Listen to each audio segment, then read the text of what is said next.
So I talked to the judge executive of Trigg County early this morning, August 26, 2016, Trigg County, Kentucky, Hollis Anderson, and it was a nice conversation. Now, Hollis Anderson had got a lot of media coverage for denying an atheist couple to marry them. And he got a letter in the mail saying that he wasn't allowed to do it, and there was a ton of articles actually about it. And Hollis Alexander said that he always returns people's phone calls, which I was impressed with. That's a principled stance. If somebody calls Hollis Alexander, he will call you back. And so I appreciate that. It's good to know that there are some folks that still have a moral core to themselves. I believe in the golden rule. You do unto others as you'd have them do unto you. And Hollis Alexander is one of those men. At least when you call him back, he'll when you call him, he'll call you back. In terms of not marrying the atheist couple, he said that they had come from Tennessee. So it wasn't like they were Trigg County natives or citizens, and that he had denied the citizens. They came from Tennessee, so there were actually several places along the way that they could have gone to get married. And then, in fact, actually, Hollis Alexander now says that he will never do any marriages anymore. He's done with doing marriages. So, you know, the judge executive is an executive position. They write the budget. They, you know, sign the laws. They're the executive branch for the counties. And Kentucky has 120 counties, and so there are like 120 little kingdoms, and they have the 3 branches of government just like anybody else. So he's done with doing any marriages. He's not going to do any marriages for anybody, atheist, religious, Christian, Buddhist, Muslim, black, white, rich, poor, nobody. He's not going to do any more marriages. And I asked him about who else could administer marriages, and he said that he's not doing it anymore. Although he said that he wasn't doing it anymore, he also said that he wasn't going to be delegating it to anybody. The law had said that there were people in the judicial system that could do it, and then it said that the judge executive could delegate that authority. He's not going to do marriages, so he's not going to delegate anybody to do those marriages. He did mention that there are judges, but he wasn't for sure if they could marry folks. There's circuit court judges, district judges, and so he wasn't for sure what their powers are or if they were willing to marry folks. He did mention specifically, and I think this is important information for the general public, that Craig Owen, who before was reported to have lived in Christian County, actually lives in Trigg County. So that means the citizens of Trigg County, if you're atheist or not, you didn't have to go out of the county anywhere and get married, because Craig Owen was actually right there in the county, and they could just go and stop by his house or give him a call. So I read in many reports, in one of the many reports, that Craig Owen had lived in Christian County. So those are essentially the details regarding atheists getting married in Trigg County. We talked about a couple other things too. I asked him general questions about him and his tenure at judge executive.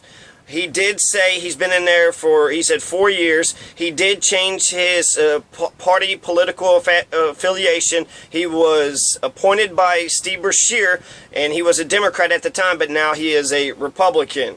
And he says that he likes the office, that he's enjoyed it, but ultimately he's there for the people. And that's absolutely right. That is what our leaders are supposed to be there for. In fact, that's what the Declaration of Independence says, that, you know, that's our democracy, by the consent of the governed. He really enjoys it. He changed his voter registration. Hollis Alexander said that when Mandy Heath and her fiance John had asked him to marry, that it wasn't that he didn't marry atheists, but he had a whole bunch of other things that were going on. So being that he's the executive branch, he's got a ton of other responsibilities, right? Make sure the trash collection is going through, and, you know, running the county, make sure the county is being run, you know, correctly. And at the time, when Mandy Heath and her fiancé John had asked him to marry, he said that the biggest issue at the time that he was worried about was the flash flooding. So there was a whole bunch of, you know, people's houses were underwater, and barns, and people were having a lot of issues because there was heavy torrential rains, and he was having to, you know, that's where his mind was when Mandy Heath and John had asked to marry him. Hollis Alexander said that they have a magistrate system versus a commissioner system. So there's the executive, judicial, and legislative. The legislative branch would be your magistrates and your commissioners. And Pike County they signed a petition to do away with the magistrate system, and now they're trying to do a commissioner system, and they say that they're doing that to save money. They're trying to save money from the budget, and so that's what they're doing there. So that's he has a magistrate system versus, that isn't the only thing. It doesn't, a commissioner system doesn't necessarily mean that there's going to be less legislators. It just means it's just a different kind of way of organizing. They're very similar, to be honest with you. But they do have a magistrate system, and there's 7 magistrates. So in Trigg County, you got the judge executive, and you got 7 magistrates, and then there's the judicial branch, right? The executive, legislative, and judicial. I asked Mr. Hollis Alexander what his number 1 priority was, just in general. And Hollis Alexander rattled a whole bunch of issues that he's worried about. And that's good, because, I mean, he's basically got a lot of, you know, he's got a lot of irons in the fire, so to speak. So Hollis Alexander said that he was concerned about education and the education system, the school board superintendent, they're kind of like their own thing too, but there's the collection of taxes. So the collection of taxes falls on the sheriff's department, but it's the fiscal court that sort of makes all these connections. And so he was concerned about education. He was concerned about senior citizens. He specifically mentioned life safety. He kept saying life safety. And so that's the fire department, the police department, and the EMS. And probably the senior citizens too, and then saving folks from the flood damage. So he kept saying life safety was something that's always on his mind. Talking with Hollis Alexander, I get the impression that he has an intimate relationship with his constituency, which is nice. I remember when I was living in Louisville for a few years, and my basement was flooded, and nobody gave a damn. Nobody cared. So Trigg County has a man who gives a damn. Now, he may be a different political party, may have different ideas about how politics works, but ultimately it seems like he cares about the services, making sure that the services of the county are getting to each and every Trigg County citizen. And that's one of the most important functions, I think, for a political leader. So, it seems like he's actually a really good man. So this atheist thing, I think that was an unfortunate thing, but there's, pros and cons with anybody, right? So Hollis Alexander, he also mentioned infrastructure. That's another thing that he was worried about. And he took infrastructure to mean, when he said infrastructure, I was like, oh, so internet. And I kind of want to ask him about poverty. I'm not for sure how much poverty Trigg County has. I know Kentucky in general has 1 million poor people, but I'm not for sure about Trigg County. So I would hope that there's some plan or something in place to help people in poverty out. They need good jobs. They need good jobs. They need perhaps capital to start small businesses. And so his number 1 priority, he said infrastructure, and so I was thinking he's going to get internet. Everybody's going to get internet, right? Even the poor people, because that's one of the biggest issues that I see with Kentucky, is that when you have all these poor rural citizens, that the digital divide is just going to continue to make that schism farther and farther. Poor people are going to continue to get, rich get richer, poor get poorer. So if they don't have the internet, you can educate yourself with the internet. You don't have to go to school or to go to college. Just keep on, stay on the internet and read a whole bunch of stuff. And so self-education, that's how Abraham Lincoln educated himself. Abraham Lincoln being a son of Kentucky. So I think internet for everybody. When I thought of infrastructure, Moorhead just recently got internet for downtown Moorhead. So for a small nominal fee, you can now sign up for their wireless service, which encompasses all of downtown Moorhead. That's in Rowan County. That's northeastern Kentucky. Trigg County is southwestern Kentucky. So they're in 2 different spots, but we can learn from each other. And so here's some demographics and some history regarding Trigg County. So Trigg County, it says here, Wikipedia, and this is according to the 2000 census, so it's been 16 years. So I would assume there's been some changes, but there's some interesting pieces of information here. You have, it says 8.8% of the families and 12.3% of the population were below the poverty line. and that includes 13% of those under the age of 18 and 14.7% of those age 65 or over. So 12% of those who live in Trigg County are poor. 12%. And that's unfortunate in the richest nation in the world. I think it's ridiculous that we even have homelessness. The fact that there's homelessness shows that there are some areas that capitalism just will not solve. And in fact, the very nature of capitalism is that it's dependent upon poor people. Somebody's got to do the crap labor, right? Somebody has to do the shit labor that nobody else wants to do. And that's 12%, but it's actually better than a lot of eastern Kentucky counties. I want to say McGoffin County has 25% poverty rate, and so 12%, it could be better. It could be zero. You could eradicate poverty, but it being 12%, it's not as bad as other counties, but it's still significant. That it's something that I would think that the political leadership of Trigg County would want to take care of. So 12% poverty rate in Trigg County. And then this is out of a population of 14,339. So again, this is from 2000, but 12%, that is what, about 10%, and that's 10%, so that's about what, 1,500 people are poor. 1,500 to 2,000 people are poor, and that's 12%. 1 out of 10 people in Trigg County are poor. And I think you should be mindful that being a Christian, seemingly a Christian-dominated county, you should be concerned about the poor and not just pity them but actually help them up out of their thing. Not totally just give them a free meal, but teach them to fish so that they aren't poor anymore. So I'd like for Trigg County, the leadership of Trigg County, to be focused on that. There's Trigg County, let's see, it was a prohibition county until 2009. So 7 years ago, they actually did something progressive. But I think it's actually a bad thing. I'm in favor of the legalization of marijuana, but I am against alcohol. I think alcohol is our downfall, and marijuana would be our uplift.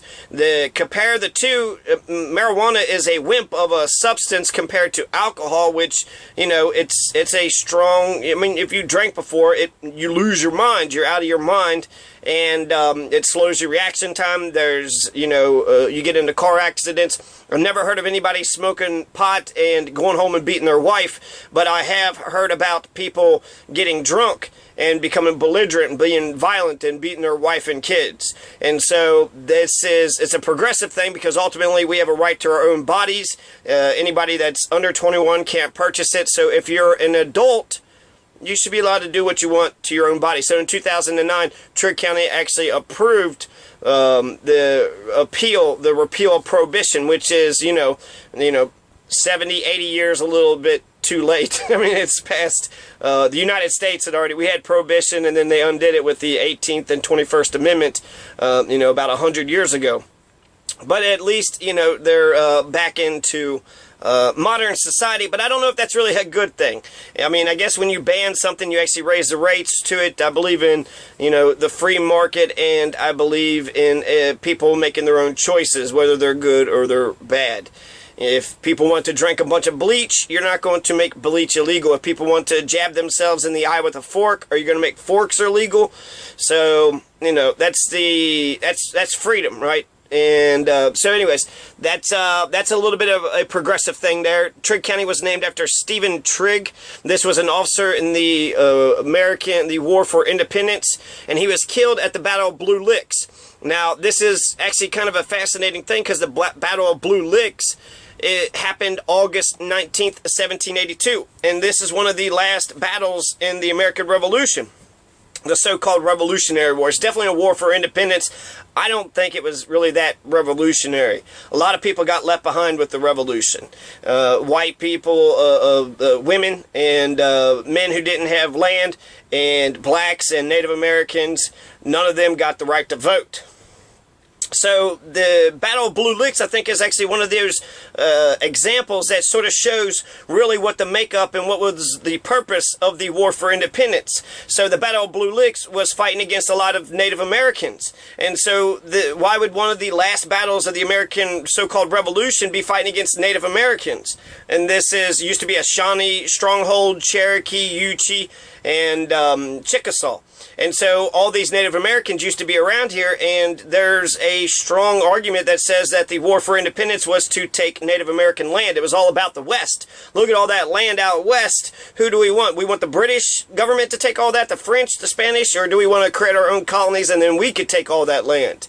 And so the Battle of Blue Licks, it was unfortunate. Israel Boone dies. Daniel Boone was there, and it was one of the biggest losses actually for the Americans.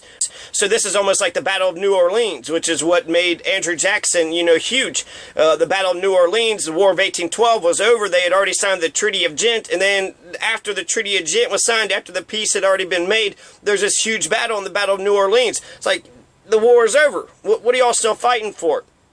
Well, they were still fighting for because they wanted, Native American land. So there was Simon Girty, which Simon Girty is one of my favorite historical figures, Alexander McKee, Caldwell, and then they had Native Americans. So they had Shawnees, Delawares, Mingos, Wyandots, Miamis, Ottawas, Ojibwas, Potawatomis, and the Shawnee. So there was a lot of Native Americans who were fighting it, and then there were some British generals who were exploiting the Native Americans. But Native Americans themselves, I have more empathy for, and versus the British, because Native Americans were fighting for their homeland. They were fighting for their right to exist, their right to live where they had lived for the last 14,000 years. And ultimately, 72. So there was 182 militia, but 72 were killed, 11 captured, versus 7 killed for the other side and 10 wounded.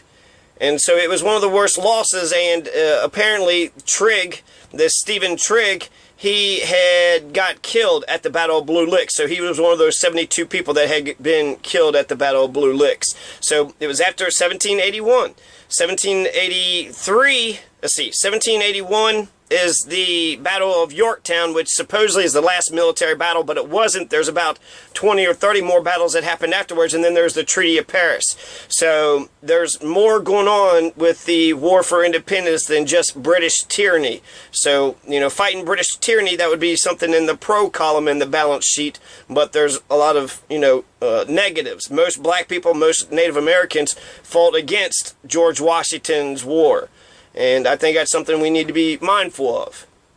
So that's a little bit of information about Trigg County. One more thing I want to mention is that Trigg County is a part of the Clarksville, Tennessee, Kentucky Metropolitan Statistical Area, which is fascinating to me. They're not Tennessee. They're on the southern border, so they border Tennessee, but they're saying that they're part of the Metropolitan Statistical Area. So when you think of Clarksville, Tennessee, it encompasses such a range, or it's got, I guess if you, we used to have, in Gallatin County, we used to drive up to Boone County to Florence. That was uptown to us. That's where a lot of the business districts were. So if you really want to do anything, go shopping or go to the movies or do anything at all, you would have to go somewhere else. And so I think that's probably what Trigg County feels with Clarksville. It's probably the big city that you can go to and do a lot more things with. And there's good and bad when it comes to that.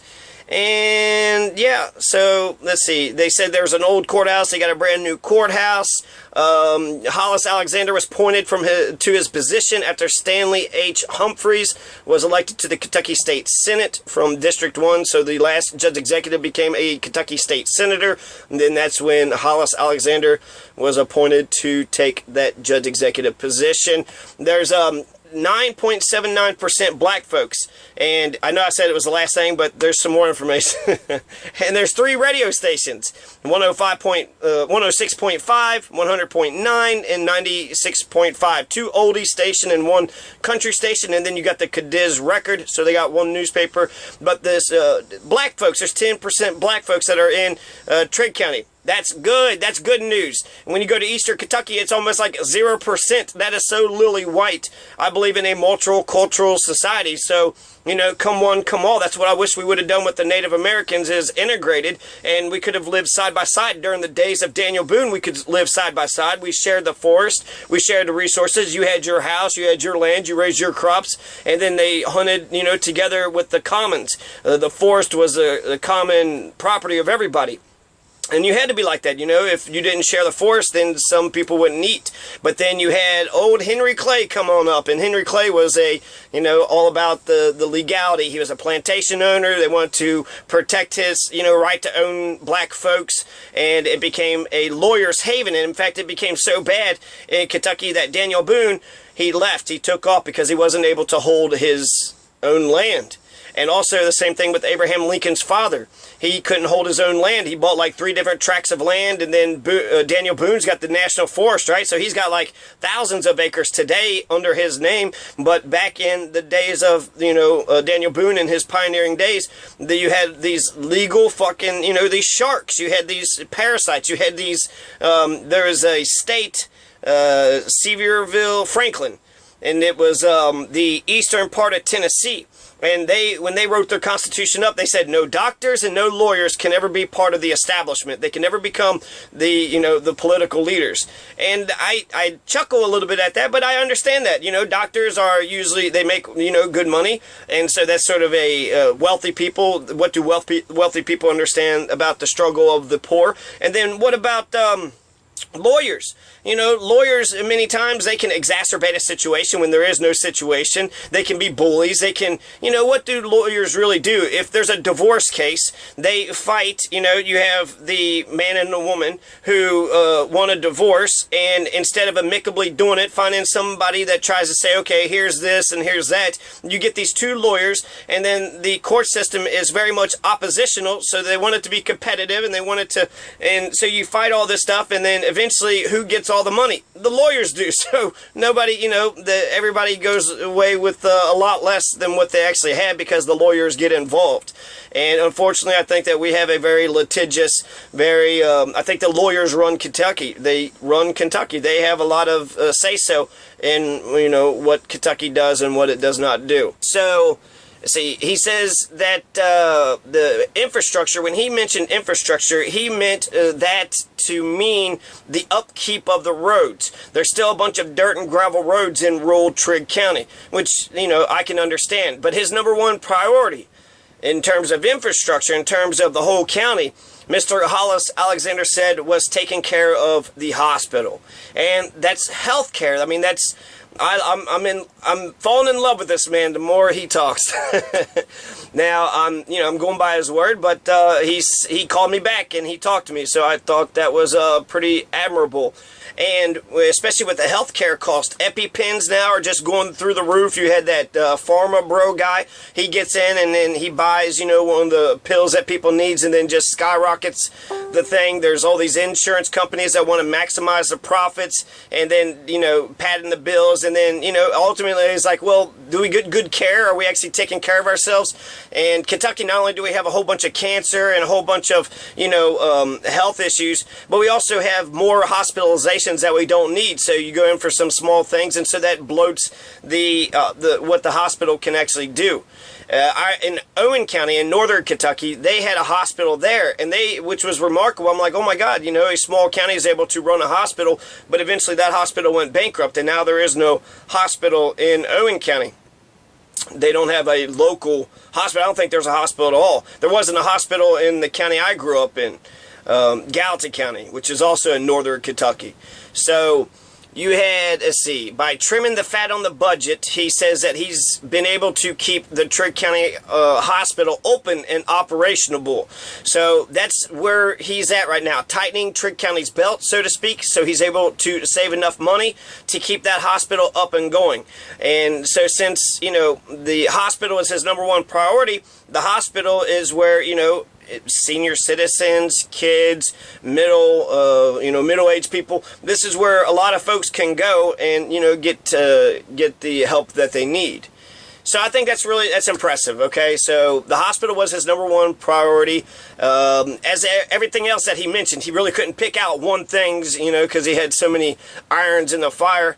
And the last thing that I want to mention, and this is a theoretical discussion, and I've got nowhere with this conversation, okay? It's theoretical, but it's got real-world implications. So in Jackson County, a little while back, you actually had a sheriff who arrested the judge executive.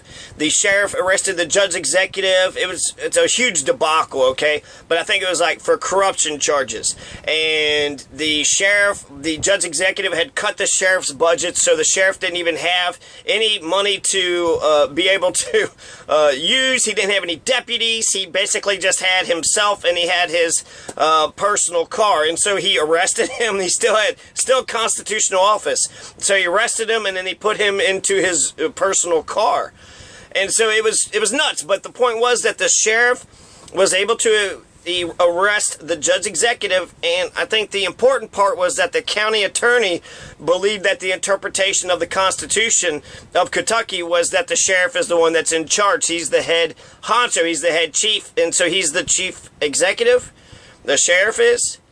And so that's, the county attorney believed that to be the proper interpretation of the law, that the sheriff could arrest the judge executive, and so off the judge executive went, and then eventually the judicial branch threw all those charges out. So that's the county triumvirate, right? You got 120 counties. There are little kingdoms for each one of these counties. You have the county sheriff, the judge executive, and the county attorney. Those three people I would think, are the top dogs when it comes to each one of these counties. But again, in Jackson County, when the sheriff arrested the judge executive, it came down to the judicial branch. So it came down to the circuit and district judges. And so, is that who rules over everybody? Is that who's in control? Is that who has the power, the district and the circuit court judges?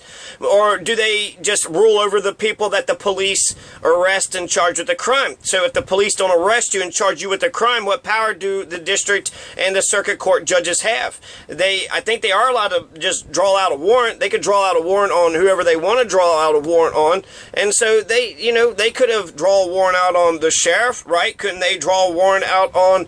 So it's the reason why we have the three branches of government was to prevent tyranny. So we had the executive, legislative, and the judicial branch, and that's so that one person didn't have all the power. But I think that it's kind of there's confusion here. Okay, so does the tail wag the dog, and do cops get to do whatever they please without any oversight and accountability? And who polices the police? Who polices the judges? It feels like to me that the police seem to work for the judicial branch. And the way I understand Kentucky civics is that the police are part of the executive branch. That's the point of the executive branch, is to execute. It makes me think of, this is a horrible example, but Andrew Johnson, with his Trail of Tears, he wanted to get the Cherokee Native Americans removed, to out west, some reservations out there. The Supreme Court rules that his removal policy was unconstitutional. And then Andrew Jackson just retorted, well, that's a fine little, ruling that Supreme Court judge had made. Now get him to enforce it. Let's see that man enforce it. So, right, we fought King George. We didn't want tyranny anymore, so we had three branches of government to make sure that there is checks and balances, to make sure that one branch didn't have all the power, and that prevents tyranny. There was actually one, and this happened like within a span of within a couple months that shit like this broke out. There's another sheriff that got arrested too, or another judge executive that got arrested. And one judge executive had locked himself in his office when the sheriff said he was coming to arrest him. So he locked him in his office. I'm not leaving. I'm not getting out of this office. Eventually, that judge executive turned himself in, but he posted bail immediately, and he never actually physically went to jail. But again, the sheriff was able to charge the judge executive with a crime. Now, the way I understand Kentucky civics is that the judge executive is the top dog. The cops work for the executive branch. When it comes to the federal government, that is totally true. Who runs the FBI? Who runs the ATF? Who runs, any of the police services for the United States of America? The marshals, the U.S. Marshal Services? The president. That's the executive branch. It all comes from the executive branch. So, then I asked a retired Grant County judge executive what he would have done if the Grant County sheriff ever tried to arrest him. And he said, well, I'd kick his ass. So, apparently he thought that he had, the executive function to kick the sheriff's ass if he thought that he could. He also called him a dumbass. He did not respect the sheriff at all. But Hollis Alexander what his opinion was. He said that he didn't have any power over the police. Okay? He said that the sheriff's office was an elected constitutional office, so therefore the top executive would be the sheriff. And Hollis Alexander did say that he had influence with the police, with the sheriff's office, in terms of budget constraints. So he is the one that signs off on the budget. The magistrates and him all get together and they come up with a budget. He signs off on it, including how much money the sheriff's department gets. He's got control of the Trigg County budget, the purse strings, and it's a type of power. In fact, that's like, well, if you don't have physical power, if you don't have the power to arrest, constables have the power to arrest, jailers have the power to arrest, the sheriff's department have the power to arrest, and the coroner has the power to arrest. And also the Kentucky State Police, and then the FBI and some other, state and federal. But in terms of county government, who has the power to arrest? Constables, sheriffs, jailers, and the coroner. So you got 4 people who has the power to arrest. So even though the judge executive doesn't have the power to arrest, they have the power to control the budget. And by controlling the budget, the purse strings, that's where he's got influence. But according to Hollis Alexander, that's where his influence ends. So therefore, Hollis Alexander isn't the boss of the cops. And the way I understand Kentucky civics is that the police work for the executive branch. But according to Hollis Alexander, the judge executive, who I think is the head executive, the head of the executive branch for Trigg County, he says that he's not the boss of the cops. So now I'm left wondering, who controls the police? Who controls them? Certainly the police doesn't just police themselves, or do they? Do the judges police themselves? The judges and the police and they're all, it's just about what? The elected position if they don't get the votes in, but then can't you put the pressure on, perhaps the judicial system, do the judges hold them accountable? In Breckinridge County, you had a cop that was going around raping, a 15-year-old young woman, girl. So it was supposedly it was consensual, but that's still, it's 15, and so that's statutory. At the very least, it's statutory rape. At the very most, it's rape, if he's using his authority in order to get that. But that's, he was raping her for years, and he had charged so many people. They went into court, the judge, Shannonbury, and, the county attorney, Brett Butler, they're all saying, everything that rapist had said, that if he said, hey, that person was doing this, that person was speeding, that person did that, they took his word as if it was the word of God. And so he was able to nab them, capture them, throw them in jail, put a charge on them, ticket them. They come into court. Shannonbury's like, you're guilty. And they all went along with what that rapist had said. So is the tail wagging the dog? The tail, and then eventually when those rape charges came out, you would think actually all those cases would be suspect and you'd have to throw them all out. And that's exactly what should happen, because that was all based upon his integrity and what he could or could not do. He has to testify in court and say that he's a good person, and he wasn't a good person. He's going around committing crimes, right? Having sex with a 15-year-old young lady, and yeah, so the tail was wagging the dog. The cops go around, they could commit crimes themselves, and as long as they keep that on the down low, then anybody that they finger, anybody that they put their hands on and nab for whatever reason, then everybody goes along with this. The judicial system goes along with this, because I don't think that the judicial system holds them accountable unless they put warrants out for them. So you would actually have to have a righteous judge that would hold them accountable. But it goes against what I understand to be what Kentucky civics is. I don't think they actually work for the judicial department. I think it could feel like that, because you'll have, the police that protect the courthouse, and then at the courtroom, they'll take you straight from the courtroom into the jail. They'll do piss test. They'll shake you down, they'll frisk you. The legislative branch definitely doesn't. Okay, so which branch? The judicial or the executive? That's sort of where it's coming down. Or nobody. And this is a question I think I'm going to actually keep on asking folks. I'd like to get lots of people to answer this question. So I assume that the legislative branch, their job is to write the laws. They write the laws, they vote on it, then those laws pass. And then it's the executive branch that signs those laws, or he vetoes those laws, and then, you know, then he's supposed to enforce them, I would think. And then the judicial system interprets how those laws, if they've been enforced correctly, if they're constitutional or not. And so that's my general understanding of the breaking down of the three-branch system.